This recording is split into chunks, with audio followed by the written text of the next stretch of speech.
And tonight, Chicago has lost someone special. Cubs legend Ryne Sandberg has died after a battle with cancer. Let's take a look at Wrigley Field tonight, where the marquee marks the passing of Ryne Sandberg, 1959 to 2025. Cubs fans tonight mourning the loss of this legendary second baseman who touched so many people's lives on and off the field. Our Jeff Blanzy joining us now with a look back at Ryno's life and his career. What a class act all the way. Yeah, and what a career it was, Allison. I mean, it was unbelievable for Ryno, one of the most beloved Cubs in the franchise history. Sandberg put up a long battle with cancer, but tonight, all of baseball saddened when hearing that Ryno had passed away at the age of 65. Mike Berman looks back at the legendary life of one of the greatest second basemen to ever play the game. Not many people can say they helped revolutionize a position within a sport, but Ryne Sandberg certainly can.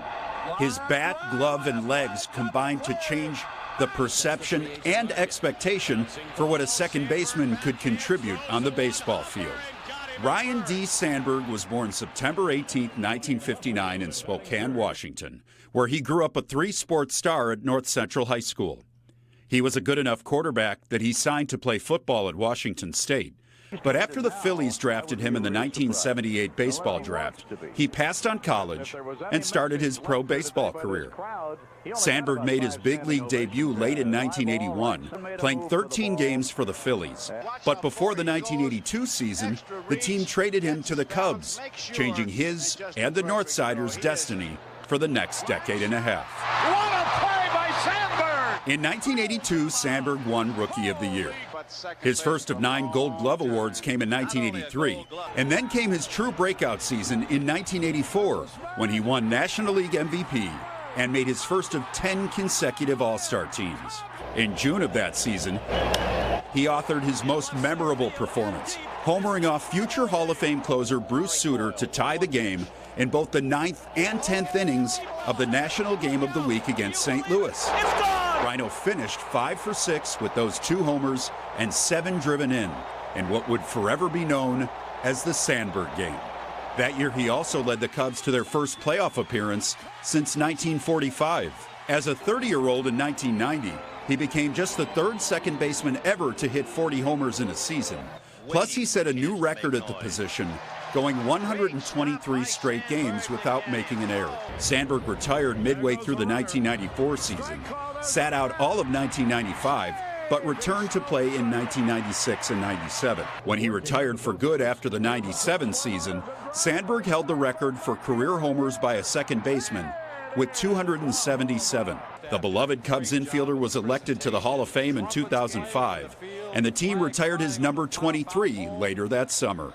In 2007, Sandberg began the second act of his baseball career, managing.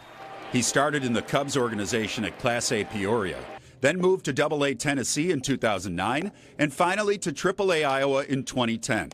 That year, he was named Manager of the Year in the Pacific Coast League. Eventually, he rejoined the Phillies organization as a minor league manager in 2011. And in 2013, he joined the big league team as third base coach and infield instructor. Late that season, he stepped in as interim manager before being made the club's permanent skipper. Sandberg only managed 1 full season before resigning midway through 2015. The Hall of Famer returned to the Cubs as a team ambassador starting in 2016 and continued in that role before announcing in early 2024 that he'd been diagnosed with metastatic prostate cancer.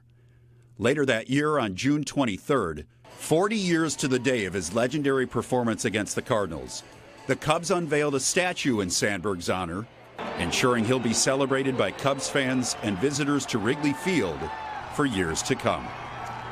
And Cubs chairman Tom Ricketts released a statement that said in part, Ryne Sandberg was a hero to a generation of Chicago Cubs fans and will be remembered as one of the all-time greats in nearly 150 years of this historic franchise. His dedication and respect for the game, along with his unrelenting integrity, grit, hustle, and competitive fire, were always hallmarks of his career.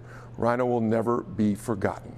And the Cubs will also wear a special jersey patch now to remember Sandberg for the rest of this season, and then more to come as well. I'll have more on Ryno coming up a little bit later on. Allison?